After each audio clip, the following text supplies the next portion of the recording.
So yesterday I went to the first Polish Guitar Fest. It's Europe's answer to the NAMM show, and I invite you along with me right now. So the whole event took place in Kraków at the Technology Park.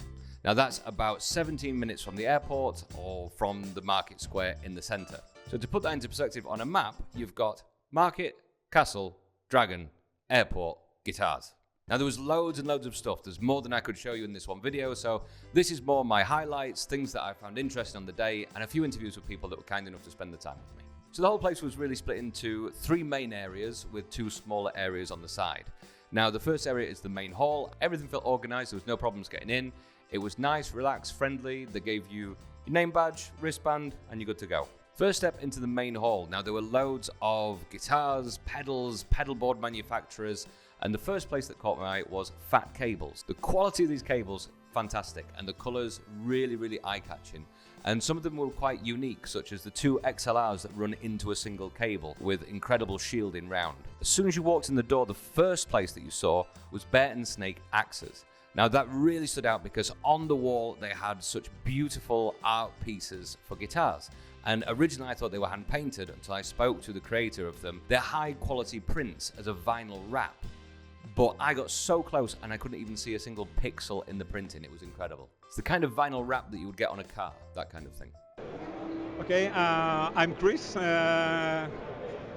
Velmisio or Bear, and this is my friend Wąż, means snake, and together we are Bear&Snake Axes.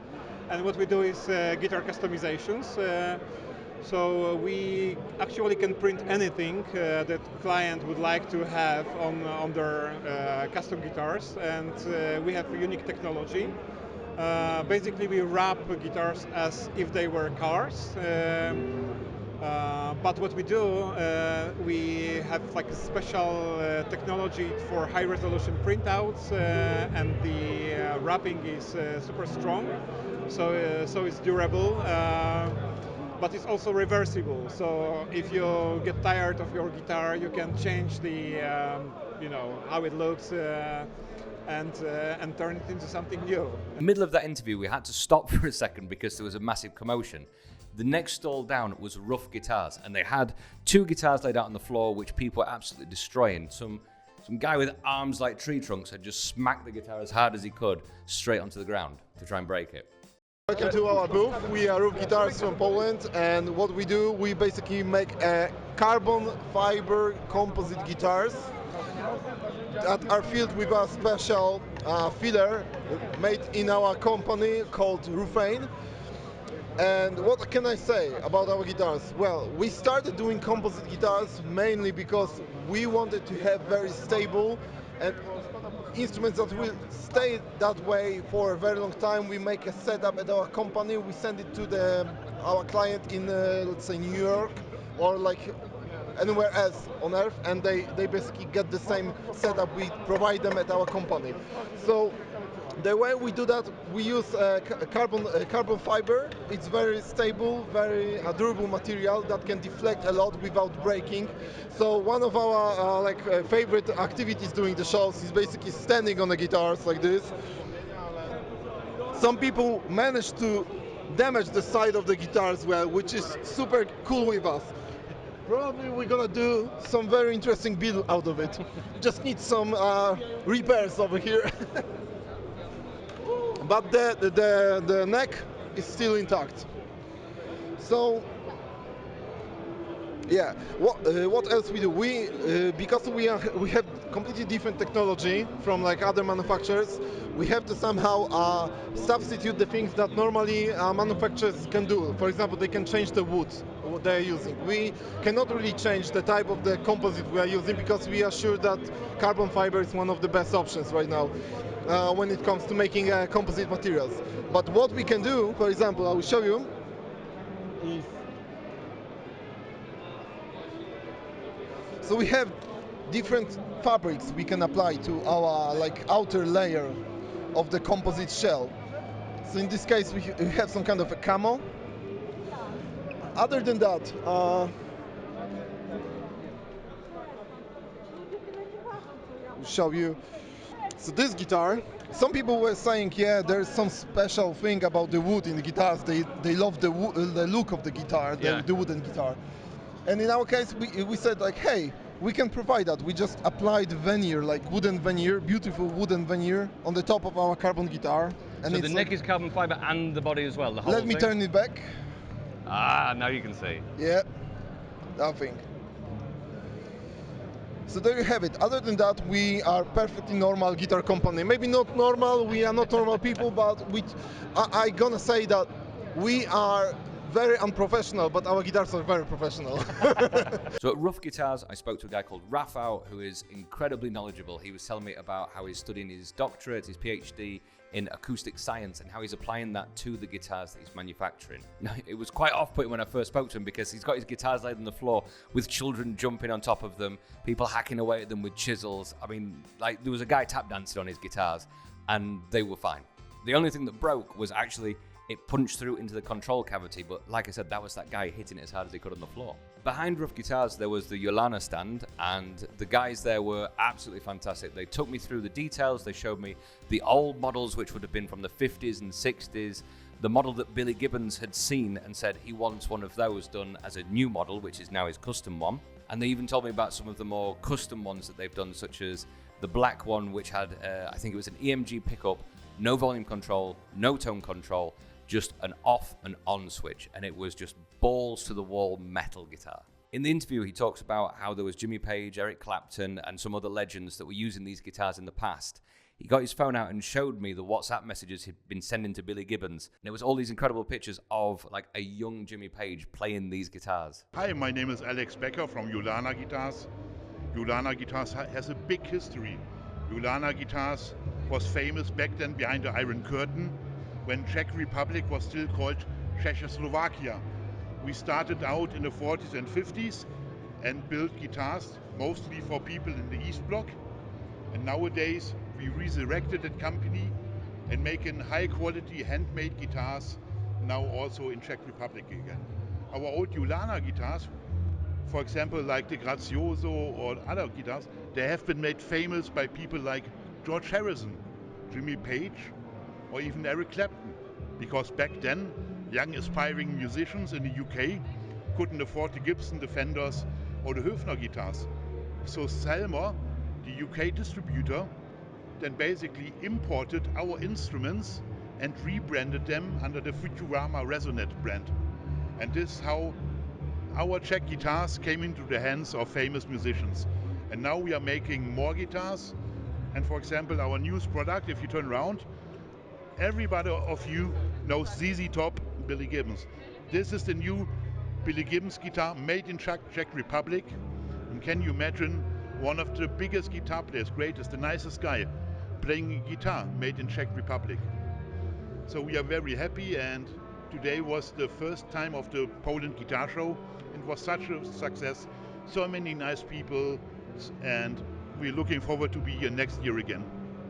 After that, I found one of my fellow countrymen, a man called Tim from Fredric Effects. Tim was such a lovely guy, taught me through his pedals, and basically the ethos is boutique quality and sound, but without the boutique price. All the artwork is custom, and it was made by Tim's wife. The t-shirts, the pedal designs, everything just looks stunning. And more importantly, sounded fantastic. Also, Tim's part of a band called the Sailplanes, so if you're in London, check them out. Hi, Tim from Fredric Effects. So Tim, can you tell us about your pedals, please? Yeah, well, we're based in North London. We've been going for about sort of 12, 13 years now. A lot of what we do is based on kind of vintage style, fuzzes, drives, a lot of recreations of analog effects from the 70s and 80s with improvements, modern refinements, tweaks, along with a few sort of original circuits that I've done. I also have a thing for like old East German circuitry, like the old Vermona Regent preamp, which uses 45-year-old transistors in a preamp from like an old practice room amplifier from East Germany. Wow. Which actually, surprisingly, sounds quite kind of hi-fi. And I've got the Japanese style fuzzes that are really popular. I love the name, Super Unpleasant Companion. Yeah, Super Unpleasant, because it's a super fuzz and a companion fuzz, which are the kind of Japanese wasp in a jar sort of fuzzes. Jesus and Mary Chain, a lot of shoegazy bands sort of use those. Yeah. And I was asking you before about what I thought was the Brian May pedal, but isn't. Yeah, it's a Badger. I have no idea where the accomplished Badger comes from, but he's reading a book which is Lady Chatterley's Badger, and that is. It's basically like a saturated recording desk tone, so it's got an audio transformer in it. It just kind of saturates that, kind of like the Beatles Revolution sort of sound. Yeah, it's just and if you dial it back, it's just a nice always-on kind of thing. What else have I got? I've got the Deeply Unpleasant Companion, which is like a bass sort of fuzz with a clean blend. The Silicon Harmonic Percolator is new. Well, and it's a kind of mid-gain distortion. It's kind of the point where distortion meets fuzz, and an analog bit crusher, and that's it. And it's it's nice to be in Poland. Thank you very much. One of the extra areas was called the Root Room. Now this was specially just for Root guitars. They had some beautiful stuff. One of the designers that they've got has been a luthier for 39 years, and the materials they used were top class. The details and everything was intricate. Absolutely stunning guitars. From there we went into the danger zone, and oh my god, as soon as you open the door you can see why they recommend wearing earplugs. Again, lots of guitars, pedals, boards, effects, and some monster amps from Laboga, which was probably making most of the sound, but to be fair, they sounded amazing.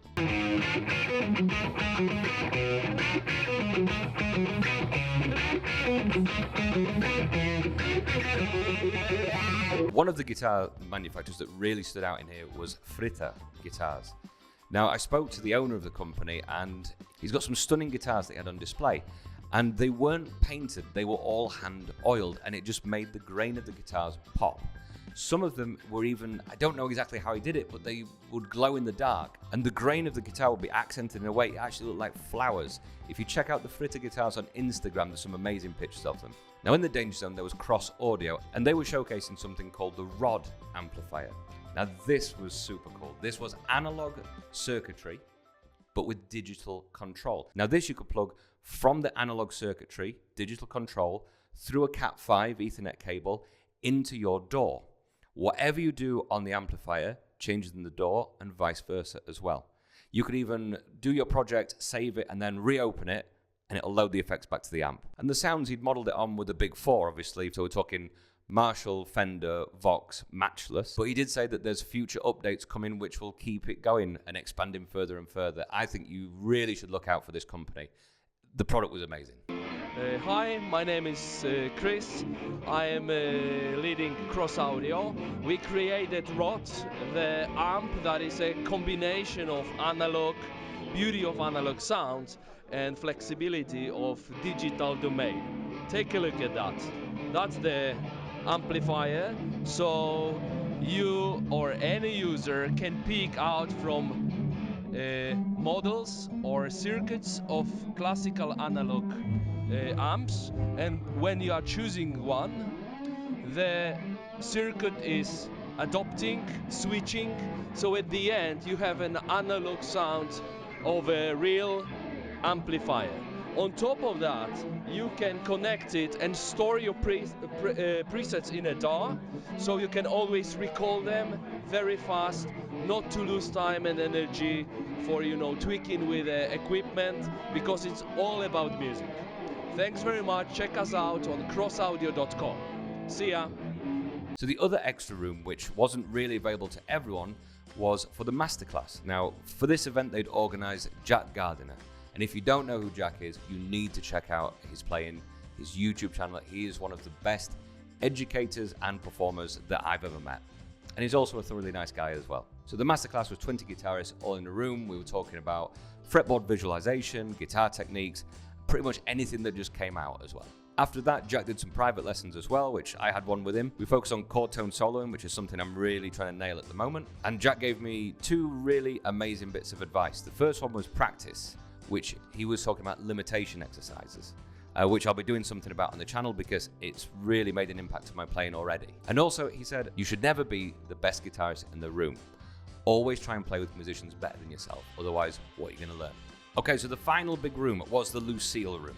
Again, Pedals, pedal boards, guitars, cables, effects, anything you can imagine that's guitar-based and amazing was in there. The guitars that stood out for me though were SKG guitars and Wojtas guitars. Now, SKG especially had some beautiful recreations of early 50s and 60s guitars, and then it was sort of his own twist on it.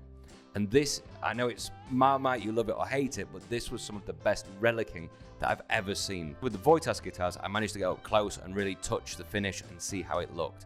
Stunning. There were also some really unique, really big-bodied, semi-hollow electric acoustic guitars in there, which played amazing and had such a unique style to them. I didn't quite get the name of the company. Let me check my notes. So from what I can gather, there's two brothers. There's Mirosław and Jurek Nahach. Company is called Bialy Sokol, and the brand of the guitar is pronounced Ja. And they were absolutely gorgeous guitars. Really unique. As for amps in this place, there were two that stood out. One I really wanted to take home with me. Crosstown Traffic had made some small combo amps, well, all valve, so loud. 7 different colors, retro designs, based on 3 types of circuitry. The first was a deluxe reverb, the second a tremolo tweed, and an AC15 as well. And all of them had the reverb and tremolo circuitry built into them. Oh my God, the reverb and tremolo was so deep you could swim in it. Have a listen to this.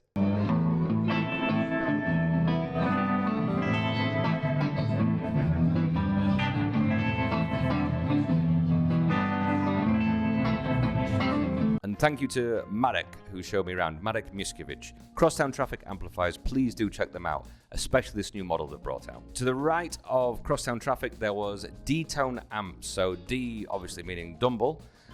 They had done 2 different designs based on 2 of Dumble's amps, the Overdrive Special and the Steel String Singer. I didn't get a chance to play these, but I heard some other people doing some showcasing on it. I've never heard an original Dumble, but my God, if it sounds anything like this, it's stunning. So to round off the whole day, there was a final performance by Jack Gardiner. He played some backing tracks from his Dirty Loop stuff that's coming out, some of his originals as well, some orchestral stuff, Hans Zimmer. The guy is amazing.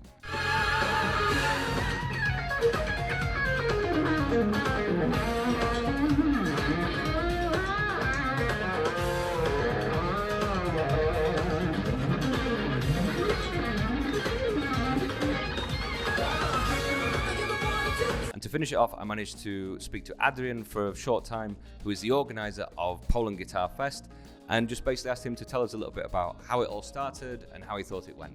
Yeah, so the main thing comes from my fiance, so Steps, the spiritus movens behind all of that. So she's the creative part, I'm the executive part.